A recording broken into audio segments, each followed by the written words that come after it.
Welcome to the Second Briefing Podcast with Scott and Tom. We're recording from the Gunslinger Clubhouse in beautiful downtown Hillsboro. Hey everybody, I'm Scott, and I spent 23 years on patrol at a local sheriff's office. Hey, and I'm Tom. I spent 26 years at that same sheriff's office working with Scott. In this podcast, we're going to be speaking with former and retired police officers about their life after police work and how they've been dealing with civilian life. Hey, and maybe we'll have a little fun along the way. Boom, hashtag. Okay, everybody, let's get to the podcast. Hey, everybody, we have our first sponsor of the Second Briefing Podcast. Tall Fur Coffee was started by a retired police officer. Tall Fur roasts and packages their own coffee and has several blends such as Guatemalan and Sumatran. There is even cold brew if you prefer. It gets Tom and I ready for our day. I was not a coffee stop before, but now I am, and Tall Fur is the best. Right now, you go to tallfurcoffee.com and enter the code Second Briefing for 15% off your order. That's the number 2 with an ND briefing for 15% off your order. Thanks for Tall Fur Coffee for all your support. Order yours today and support first responders. Are we ready? Yeah, man. Let's do it. All right. Fruit juice. All right, welcome back to the Second Briefing Podcast. You got the one and only Tommy Buckmaster, the 3 words, Tommy Buckmaster, and my partner, words. 1 word, Scott. Hey, everybody. It is 1 word. How's it going? Hi, it's Scott. Yes. And guess what? It's our 20th episode. 2-0. I can't wait till we can afford actual sound effects. Yeah, we can't afford them yet. We're getting there. Thanks, Tall Tree Coffee. Or Tall Fur. Sorry. You haven't paid us yet, but Tall Fur Coffee. What's in that drink again? I don't know. Okay, just chugging. I stopped drinking tequila, you guys. I'm on. All right, yes, it is the 20th episode. Yes, so that's 20th. Write that down. It's a milestone. Good job, boys. Write that down, 20th episode. And with that, we have our new Gerba Top 5. It is the top 5 dojo names Gerba would come up with if he was the producer of Cobra Kai or Karate Kid. Number 5, Gerba Kai. Number 4, Mikhail Fang. Number 3, Boat Kwando. I can't even read that word. Gerba, Mackay Strike? Mikhail Strike. Mikhail Strike? Yeah. There's no L in there. There's a, okay. Miyagi. It's Miyagi. Oh, it's Miyagi Strike. Miyagi Strike. It's got your own joke. It's Miyagi. And he can't even read. He wrote it for me. It's Miyagi Strike. And the number 1 name that Gerba would come up with if he was the producer of Cobra Kai is Mikhail Blonde Tiger Doe. I'm going with that one. Yeah, I like it. All right. And with that, we welcome the owner of his own self-defense academy at one time, our good friend Chris. Welcome, Chris. What's up, boys? Welcome, How are Chris. you, sir?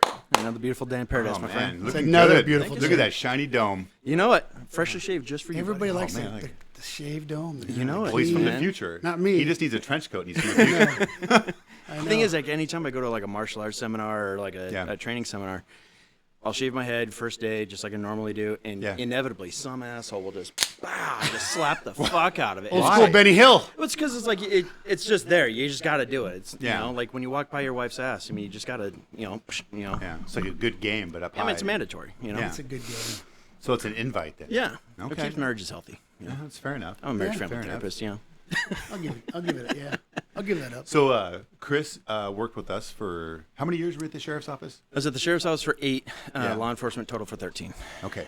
Good. So start us out. You were in the military for, well, actually, no, I go backwards even farther. Mm-hmm. You were what they used to call an explorer. We can't Yeah. call it that anymore. No, 'cause it's called something else It's now. insensitive it's or something. Is it cadet? They're Is that cadets now. Yeah, so, but it was an explorer at the time. Yeah, I started my public service in '98 with the Search and Rescue Explorer program. Okay. Did a lot of ride-alongs and stuff like that. That's really what I wanted to get into. Right. The Search and Rescue was fun, and I loved doing it. Yeah. But I was pretty short-sighted and knew I just wanted to be a cop, so I just hung out with cops all the time. Yeah.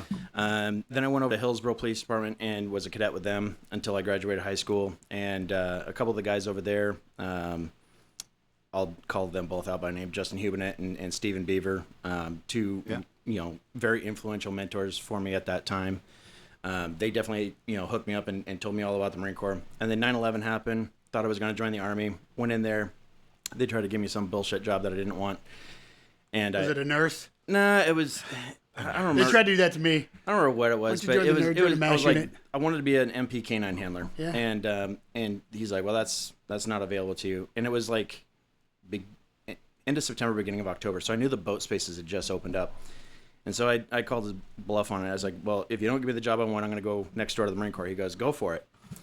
So I go on a ride along with Justin, tell him I'm thinking about, going to the Marine Corps. And this is where I figured out where my competitive side is he goes, you wouldn't make it in the Marine Corps. So what did I do? I go into the fucking Marine Corps office. I'm like, here you go. Here's my packet. I want to be an MP. She goes, here you go. Signs me a contract. And so at the time it was the Marine Corps Military Police. Now it's just the Marine Corps Police.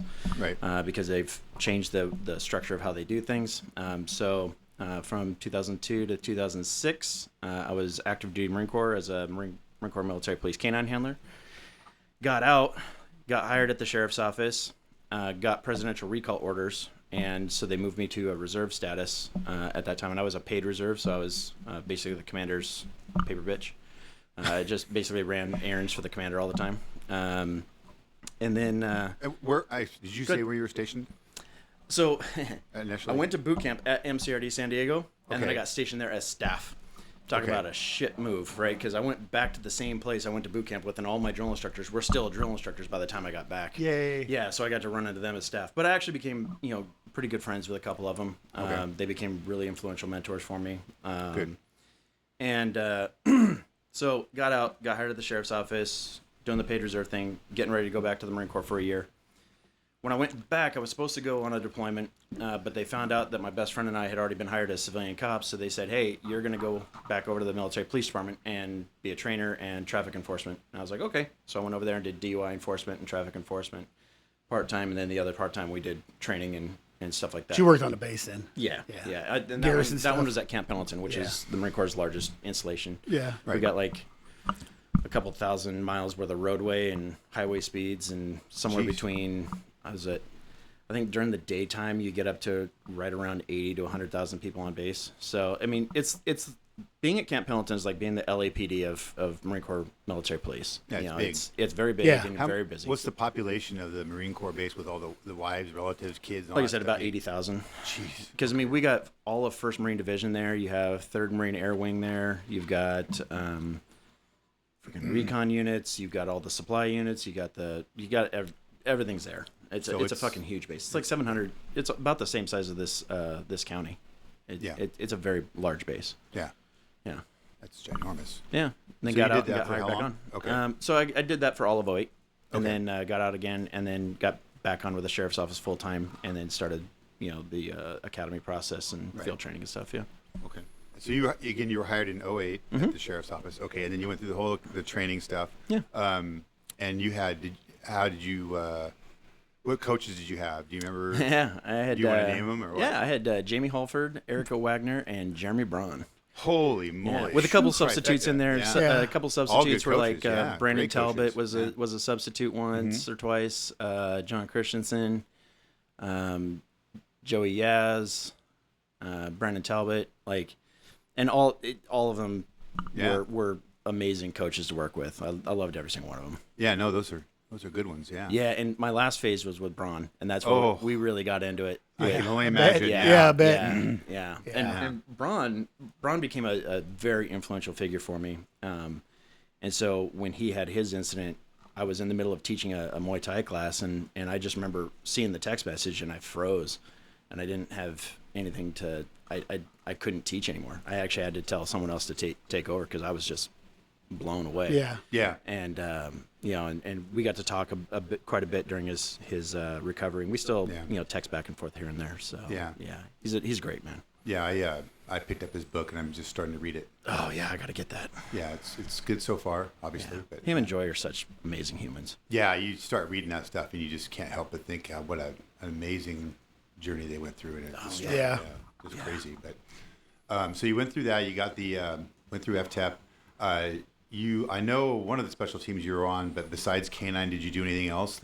K9 training, primarily over in the defensive tactics DCs, side, yeah, 'cause we did and some then of we that started together. amalgamating into the firearms and the tactical skills Right. stuff towards the end there. I did K9.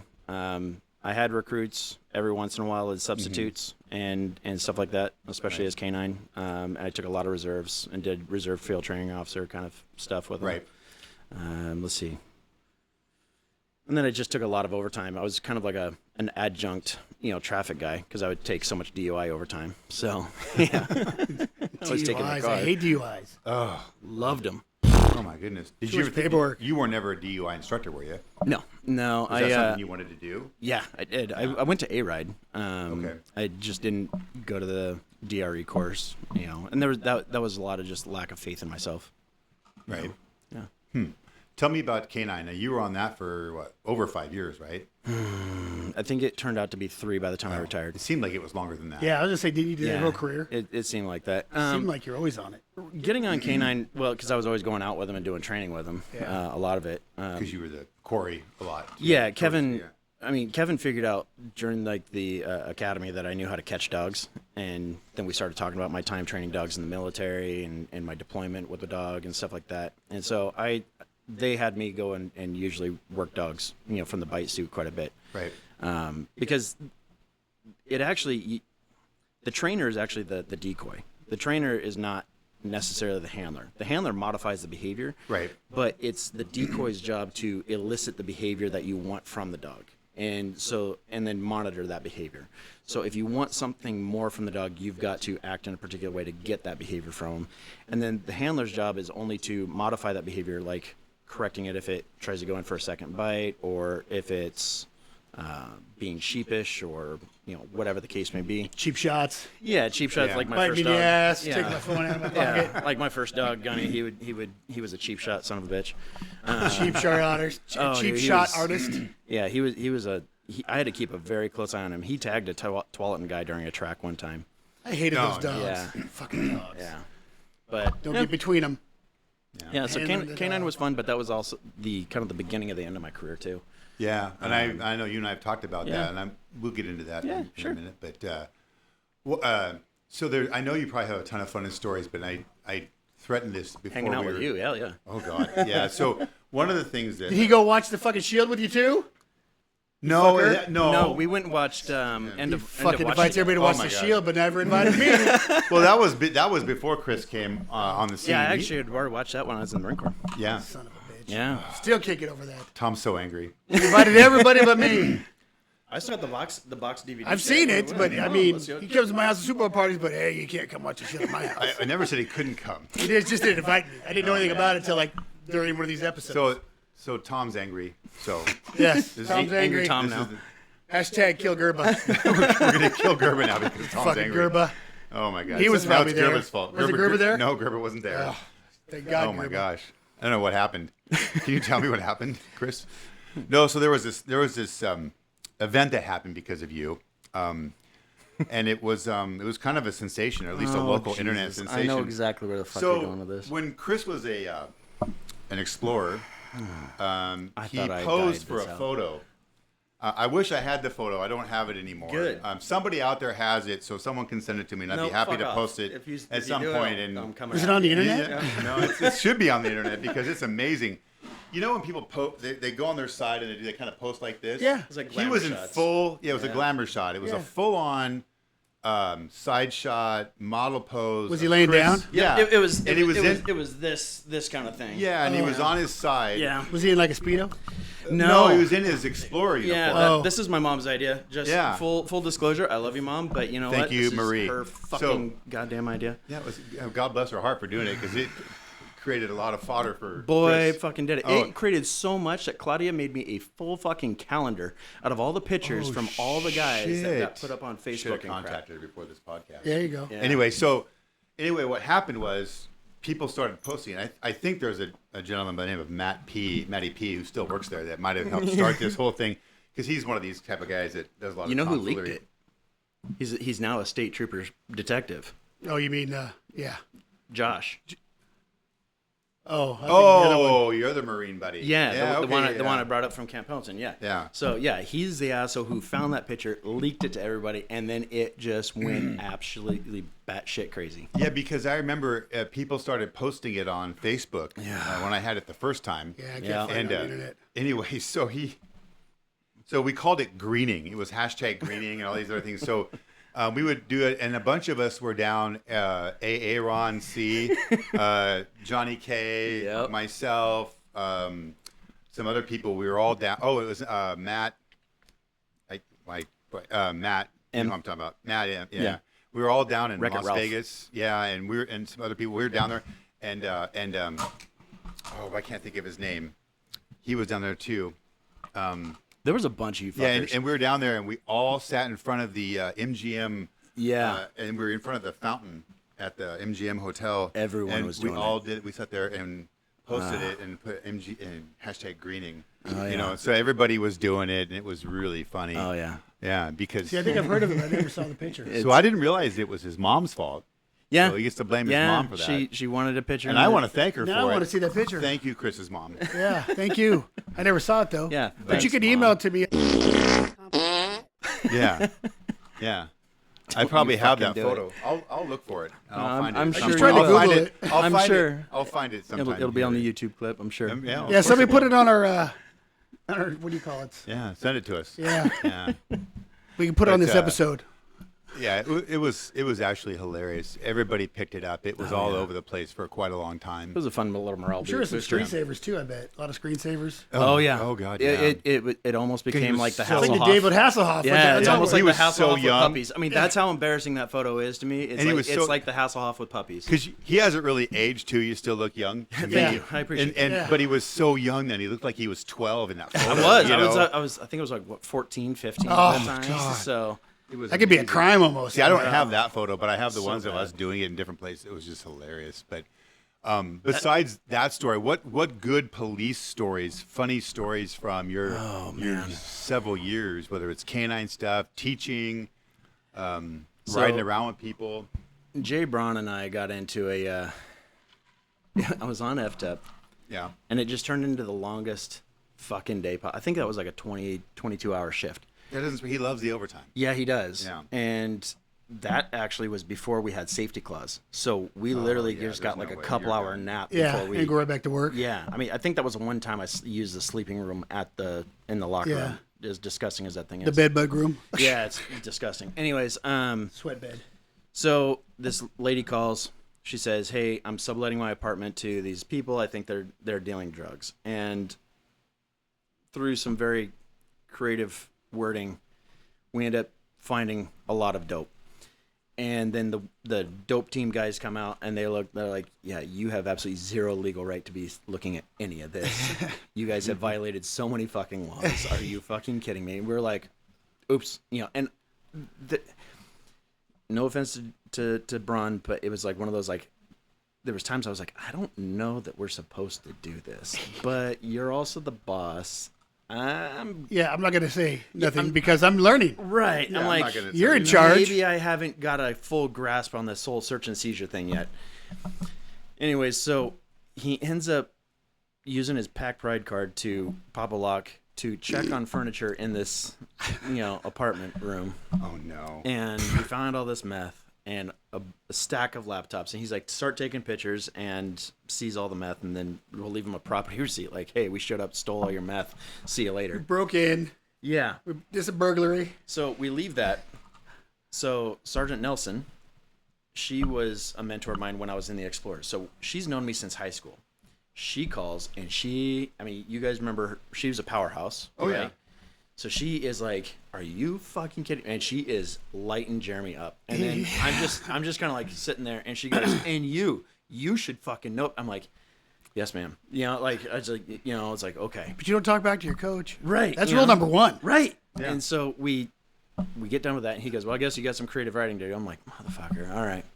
Then a DUI being followed comes out, ends up at a bar right there, 185th and Kinnaman area. Mm-hmm. And we roll Pepper up Mill? on this guy. Yep. One of my favorite places. Yeah. No, We're- buddies. Yeah. Oh, buddies. Yeah, and so this guy, we roll up, and he's standing outside of his car, pissing on his car. The sun hasn't even set yet. And as we walk up, we're like, "Hey, sir." He turns, he just tucks his ding into his pants and just keeps pissing. And he's like, "What's up?" And we're Can't like, shut it "Oh, off. So I'm thinking, hey, this no is valve. what, like fourth phase, whatever the phase is before checkout. Yeah. Phase 3. Third phase, right? And I Yeah. was like, hey, this is third phase. Let me use some resources here. So I said, hey, can I send me a graveyard card to take this DUI? Because I know that I'm down some serious paper on this thing. And as I look up from transmitting that radio, The guy lunges at Braun. Braun pops him in the chest with an open palm heel strike and knocks him down. I'm like, fuck. That's mine now. Yep. All right, here we go. So we get him in handcuffs, put him in the car. He starts kicking, spitting. So we put a spit hit on him, put him in the car. He's screaming and cussing. Gang team sergeant comes out because he's requesting a supervisor. Gang team sergeant convinces him that we're Beaverton Police Department somehow, which was always fun. Yeah. And then we take him to the jail. Whole time we're going to the jail. Bob Lanfear's going to have your job, fuckers. We're like, what does Bob Lanfear have to do anything with this? He's like, you racist sons of bitches. And he's got the SS lightning bolts tattooed on his hand too. Oh, Like, fun, yeah. Yeah, we're the racists. Got it. All right. Yeah, of course. We go to the jail, ask for the welcoming committee. So a bunch of guerrillas come out and drag him out of the car for us, take him into the intox room. I'm reading him the hold implied consent and all the DUI paperwork. And the jail guys are standing in the room with us. And he goes, hey, sir, what happened to your pants? You know, indicating where he pissed his pants. And he goes, I came in my pants when I was checking out this young lad's ass. And Braun goes, write that down right now. I was like, okay, write that down. He goes, sir, for the love of God, fight this DUI and take me to court. Please. Because I want nothing more than to say that on the stand. Say that in court. Yeah. Under oath. What did he That sounds say? like something he would say. Yeah, Yes. right. And yeah, He said he came in his pants. so that was a very long day. Oh my God, but it was probably one of the funnier things. I like breaking into that the guy's came up to. apartment with a gas card. That's awesome. I told the guy my badge number was 8675309 once, and I got in trouble for that one. There's actually I created a policy for that one.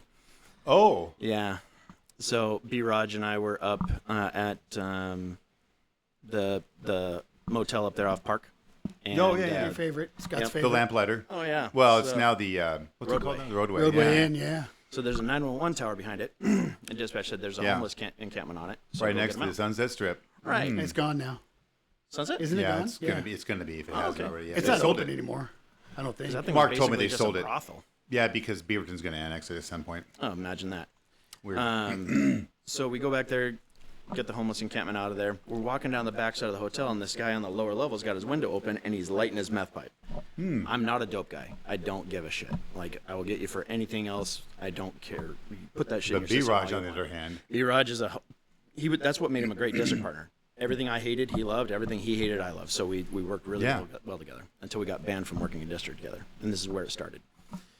So this guy, he's lighting up his meth pipe. I hit Brian. I was like, look. And he's like, are you kidding me right now? And so all I did is I walked up underneath the window. I grabbed it. And I popped up. I was like, drugs are bad. And I popped back down. This guy throws his meth everywhere. And drugs are bad. Yeah, and he's pissed. And so You we're just said, laughing. okay. Yeah. And remember, this is back when we could still have fun doing the job, Yeah. right? Oh, yeah. Fun. So- What's that? Before body cams, right? Yeah. So we're laughing and walking away. This guy comes storming out in the parking lot. He's, I want to know who you are. We're like, no, who are you? He goes, I own this hotel. We're like, no, you don't. We know the owners. You're not it. Yeah. You're a bit Blanco for that one, buddy. And he's like, well, I work here. We're like, bet you don't, but okay, sure. He goes, I want your names and badge numbers. All right, here's my name. So I had the patch badge because I was already on K9 at the time, and our badges don't have numbers. Right. So all he sees is 1859 on the seal. So he thinks B. Raj's badge number is 1859. So he goes, what's yours? I was like, 8675309. He goes, why is yours so long? I was like, because I'm new. Brian's actually junior to me, right? So I'm like, whatever. So, sure shit, there's an OIC call waiting in the queue a few minutes later to complain about Deputy Rogers, 1859, Deputy Green, 40190, or 8675309. And Yeah, she gave you a real one. yeah, I did. Right? And so, talk about habit, right? And then Sergeant calls me. He's like, where are you? I'm like, I'm in the parking lot off Park. Which sergeant, do you remember? I think it was Thompson, Steve. And Oh, he probably laughed. I love that guy. So he calls. He's like, "Do you see this call?" I'm like, "Yeah." And he goes, "Are you serious?" I'm like, Well, sometimes he gets serious, though. "Yeah." he Everyone, does. I've seen him. Yeah, he's deliver got an serious epic on me ass before. tune. Yeah, Yeah. I've seen him get serious with a couple people. Yeah, he but has. He's like, "Are you serious right now?" I was like, "It was kind of funny." And then At the time, it was great. all I hear is click. I was like, "Okay." OIC call disappeared. About a month later, you have to give your actual DPSSD number if somebody asks for it.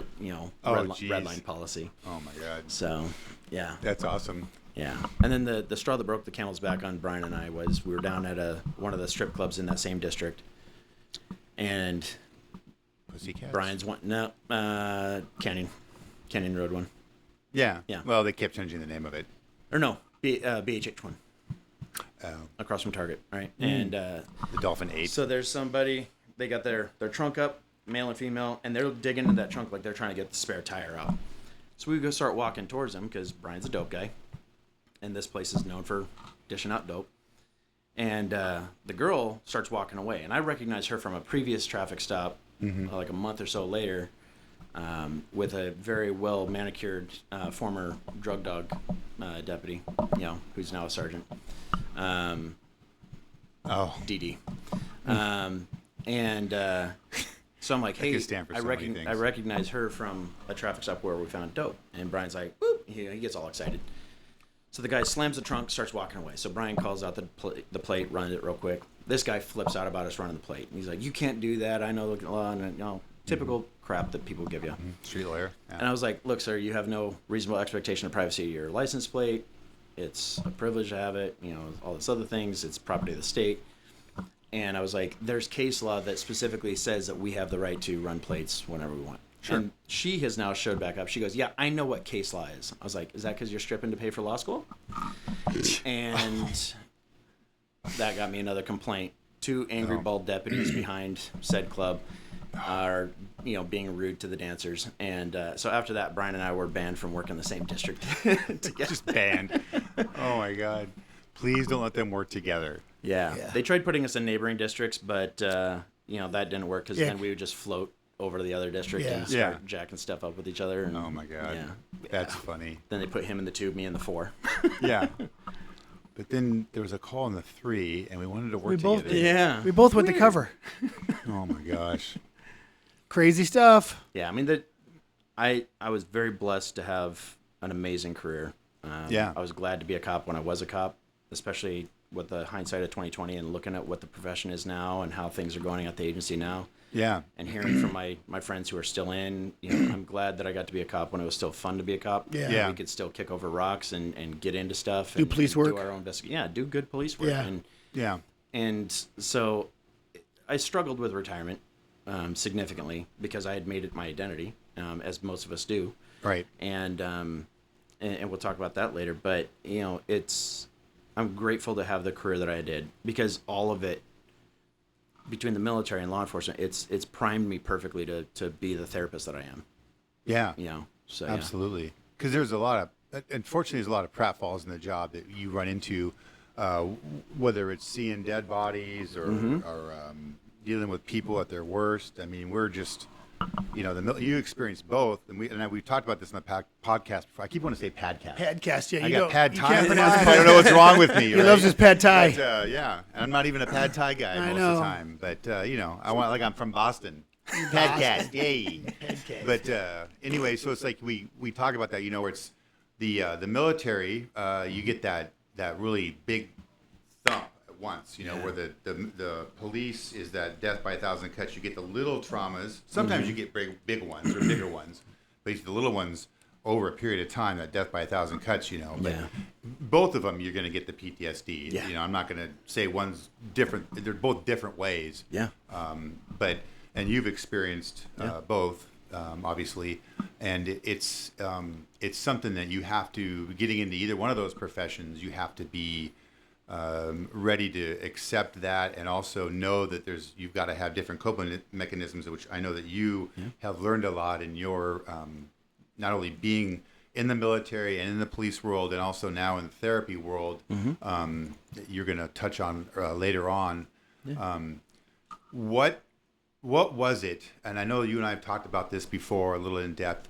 I think when you were in the military, you had some concerns and some issues with some of your canine trainers. Wasn't that correct? Yeah. If I'm remembering that correctly. Can you elaborate on that for me? Yeah. I'm going to preface this with hazing has its purpose, right? There are good hazings and there's bad hazings. Oh, yeah. Right. And it's a very thin line between those two. Bad. Yeah, there is a Thin thin line. line. Oh, Yes. sorry. That's for fraternities. Good Sorry. hazing is one of those, like, you're earning your place on the team. Right. When you're the recruit, we're going to kind of talk down to you. We're going to talk shit about you. We're going to Carry all the bags, all that bullshit. Yeah. All the bitch work. Tickle my balls. But there comes a point. Now, Tom. Yeah. Oh, I'm sorry. Different That's kind, bad different kind of hazing. bag. Okay. That's bad That's the hazing. battle of Sorry. the bad. Right. So, That's an example. but then there comes a time where it comes to an end because you've clearly shown that you have the work ethic. You've got the team spirit. You're fitting in and stuff like that. And then obviously that hazing can return when you do miss the mark, when you fuck up. Okay, we'll bring it back and make you feel it a little bit. Just make sure you get back in line. But that line is, it has to serve a purpose and it has to come to an end. And my hazing in the military did not come to an end and it did not serve any purpose. Well, it's like breaking people down is one thing, but you got to build them back up too, right? Yeah, and there was none of that part. Yeah. And I don't know. Look, I was raised in a very rose-colored glasses, small bubble, very religious community, and that really set me back socially. Even though I was doing the public school thing, my whole family's life was just church. And so I was very naive to the ways of the actual world and people and stuff like that. And I was kind of raised with these rose-colored glasses to believe that people actually genuinely care about you. And they're not trying to fuck you up and stuff like that. And surprise, the world don't work that way, right? No. And obviously the Marine Corps was a huge culture shock from the moment I showed up to boot camp. I'm like, this guy just showed up and told me my parents weren't married. I'm like, whoa, hi, look at you. Yeah. Right. So I'm like, all right. And so, but then getting to my unit, I was like, okay, I'm figuring I'll have to go through a small hazing process because I'm the new guy, but then it'll come to an end. We'll be a team. Yeah, that never fucking happened. That never came. It came for all the guys that showed up after me, but it just never was granted my way. And these guys would, I'm not going to get into a lot of the details of it because, but there was physical, mental, abuse. There was a lot of very illegal shit that's going on. And so right before I got out of the Marine Corps, got on the sheriff's office. Now I had sworn off K-9 by the time I left those guys. Right after I got back from Iraq, the hazing started right after I got back from Iraq, like literally immediately when I got back. And I was just like, I figured maybe a combat deployment would have earned me a few deployments. Did you go to Iraq with these same guys too? No, so we all went on rotations. Oh, yeah. So the way the Marine Corps was doing it at the time was all the K-9s were military police for all 4 branches. So what they would do is they would make a team of 50 K-9 handlers, fly us over, and then they'd send us out to the forward operating bases, and then we had to figure out how to get in with the units on those bases and show them what our capabilities were.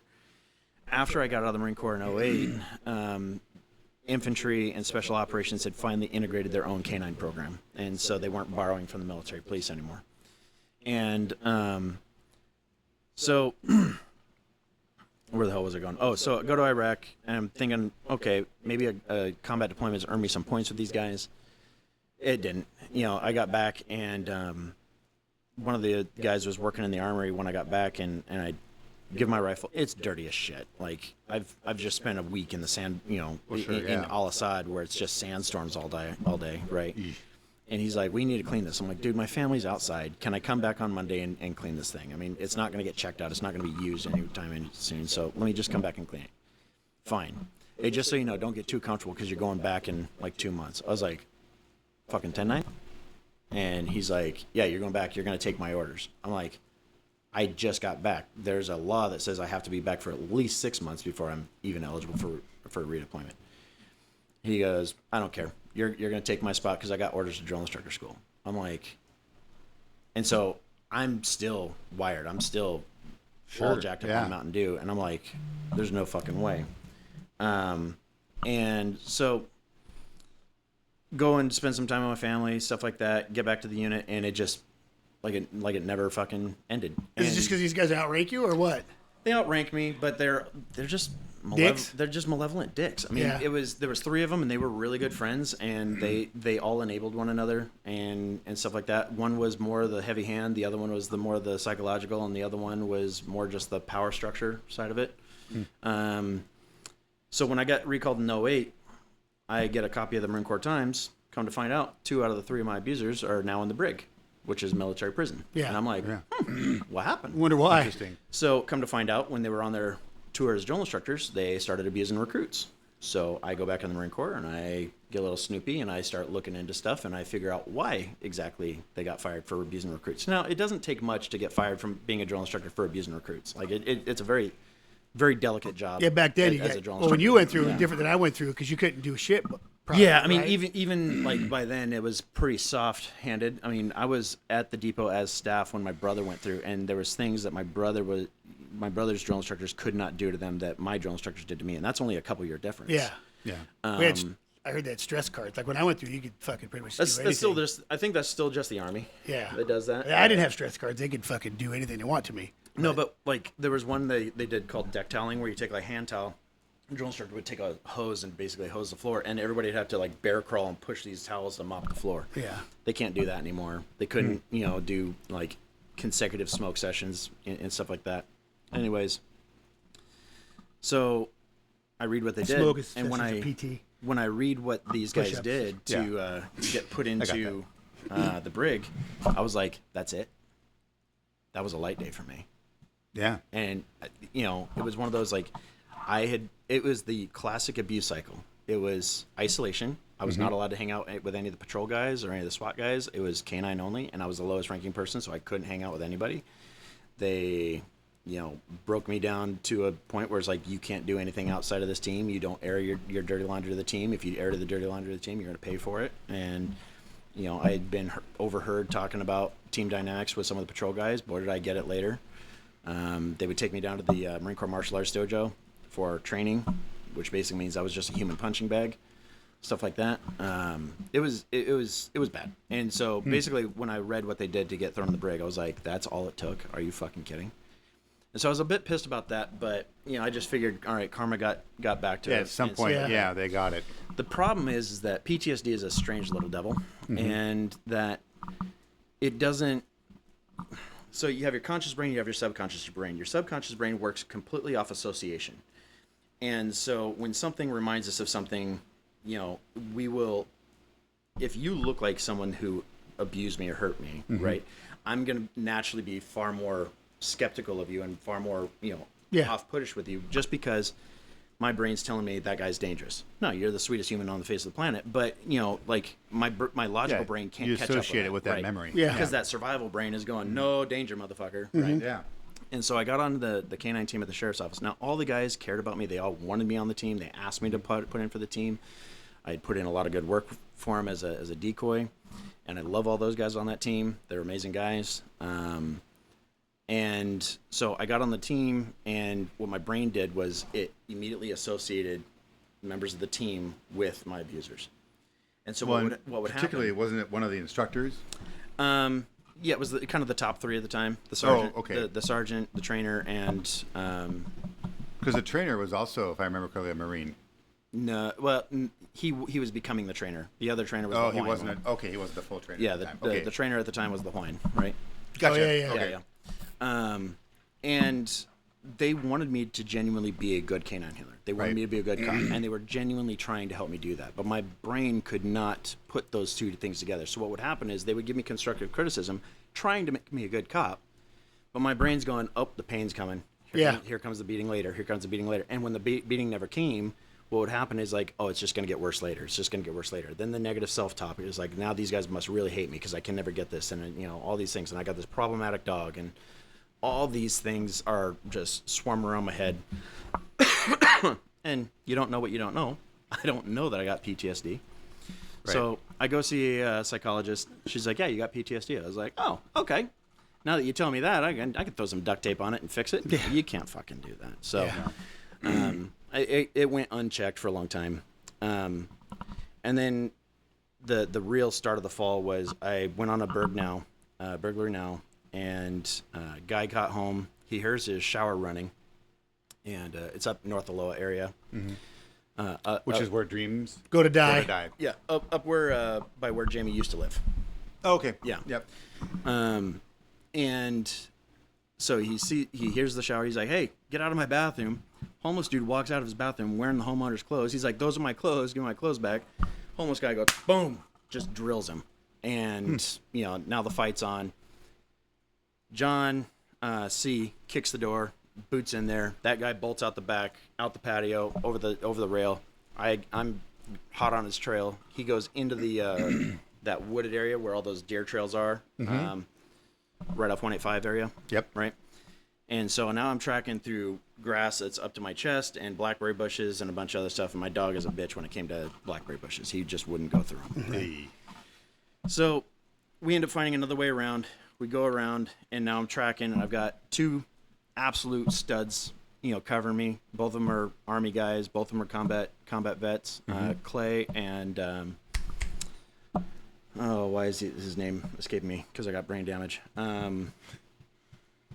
Anyways, Clay was with me, and another one. I can't think of his name for a life of me at the moment. Joe? I'll remember it probably at 3 a.m. Anyways, so I have my first panic attack, and I think I'm actually having a heart attack. Oh. I can't fucking breathe. I'm going, tunnel vision. I'm sweating, and I'm like, what the fuck is happening? And I'm like, guys, I'm going down. So one of them grabs the dog's leash, and the other one grabs me, and they exfil me back to the patrol car. And they rip off my vest. They're pouring water on me. They're like, hey, let me call an ambulance. I'm like, don't, just let it fucking happen. If it happens, it happens, whatever. And then all of a sudden, they say, said homeless guy is now naked on someone's roof, like 4 blocks away. So I get this spike of adrenaline. And I'm like, oh, I'm good. Zip, and off I go. And I get there. That guy hiked his ass up the tree. Ends up falling out of the tree. Fun story. Anyways, but that was my first real panic attack. And then they started becoming more and more frequent. But I'm hiding them from you guys. And it got to the point where it was taking me like 2 hours to get ready to go to work. I remember you telling me this story about just being in your driveway. Yeah. So it got to that point where it was the middle of winter. I was working graves, and it's like one of those nights that were in the teens. And I had finally gotten everything loaded up. I'm logged on. All I have to do is drive into the precinct for briefing. And I'm standing outside, and I'm sweating profusely. And I did not have the strength to open the car door. And I just didn't know what was happening to me. I was freaking out. And my wife comes out, and she sees me, and she goes, "You're done. You're done with this job. I can't do this." And I was like, okay. So behind the scenes, we started working on the ideas for starting a gym. Some of my mentors in the martial arts community, pushed me to start a combat sports gym. And so I started putting everything together just to get that up. Because you had been practicing... Yeah. Muay Thai, boxing, Krav Maga, for quite a while. For I think it was about 8 or 9 years at that point. So yeah, but I was realizing I was becoming more of a liability, and putting Clay and the other one in that danger really fucked me up. Like, just the possibility that I could have got them hurt because I was failing at my job.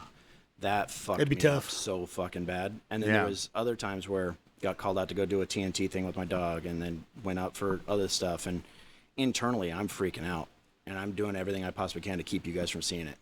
Yeah. Because I had finally earned the reputation that I had set out to earn, and I knew that, and I was terrified of losing that. I was terrified of being deemed as crazy, and you guys didn't trust me anymore. And I was terrified of, what if you guys, what if I lose everything? This is my whole life. What am I going to do? This is all I've done since high school, and all I've ever wanted to do is, my whole life. And so I was like, what the fuck?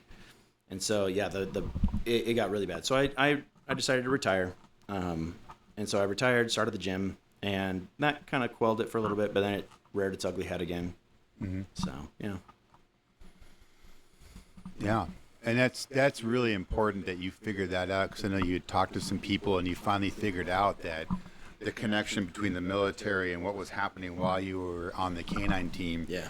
That you just were waiting for that other shoe to drop with the canine handling, the instructors, and you're just like, why aren't they screaming at me? Why aren't they isolating me? Why aren't they doing these things? Yeah. And then all of a sudden, it's like, it's just going to keep getting worse. And you were just playing your own kind of mind game, if you will. Oh, yeah. It was yourself. Yeah. And it's all of a sudden. This job has a way of doing this to us. Oh, sure. Yeah, exactly. And your reputation is everything. Oh, yeah. And if you don't, if you have the reputation of a coward, that It'll stick with you follows forever. Oh, yeah. It'll never change. Oh, never. Nope. And it doesn't matter even if you go and do some Medal of Honor shit after that. No, that doesn't matter. Yeah. Yeah, So you still have that. everybody's You gonna go be somewhere like, else at work, oh, it's now not he's just gonna kind of change. compensate for the. It'll follow for the you fuck everywhere up. you go. Oh yeah, you're done. Yep. Yeah. And so I was terrified of that because I Yeah. saw what it did to one person, and we just kind of briefly mentioned that person. Yeah. Oh, yeah. And I was like, I don't want that for me at all. So, You don't want to end your career that way either. No. Nobody wants that. I don't want to end my career the way I did. And God You forbid. don't believe when you start your career you're going to end that way. Yeah, and God forbid I get someone else hurt. There's no way. Oh, yeah. That's even worse. Yeah. Had I been freaking out and either one of you or anybody at that agency got hurt, Oh, yeah. I would. Can't live with yourself. Oh, dude, it would have been fucking bad. No. But also at the same time, it's to me, it's also heroic of you realizing that you Yeah. had these things. Thank you. And It you, is. You went and got the help and realized Did the right I thing at just the right can't time. do this Anymore. and you caught it before these things You happened. get hurt, somebody right? hurts, or somebody So get hurt. Yeah. Yep, to thank me, you. that's also heroic, and that you realize, this is the career I love, and I want to do this, but at the same time, this stuff is just overwhelming me at this point, and I can't do it anymore. I can't Yep. do it anymore. And Yeah, so, exactly. Absolutely. there Thank you. you I have it. appreciate that. Yeah, that's course, what happened. man. Kind of what happened to me. I'm going to hurt somebody that doesn't need to be hurt. Yeah. Or I'm going to hurt, Yeah. Yeah, and that's gonna get that's, bad. That's not our job. Our job is Nope. to serve the people, and Yeah. you can't do that if do you it are safely. this fucked up. yeah. No. Well, and I think on that note, we need to kill Gerba. Yeah. Yeah. Stay We're kill always Gerba. killing Gerba. So, because Chris has a lot more to say, we are going to Yeah. do a second episode Yeah, we're doing on our this week. podcast Padcaster. because I can't speak correctly. It's a two I better drink my padcaster. water. Yeah, Doser. we're going to take a little break, and then We're we'll gonna be come back back with the so- second episode with Chris shortly. Yeah. So next week. Next week. We'll drop the next one will come out. Yeah. Of Chris. So stay tuned. Yeah. Thank you for Tall Fur Coffee for the sponsorship. Not tall tree. Not that Tall Scotty's? Tree. And then Shout out, Scotty. Yeah. thanks, Scott. Yeah. And then we'll see you in 2 and 2. Peace. Good night now. Peace. That's good because I got to take a piss.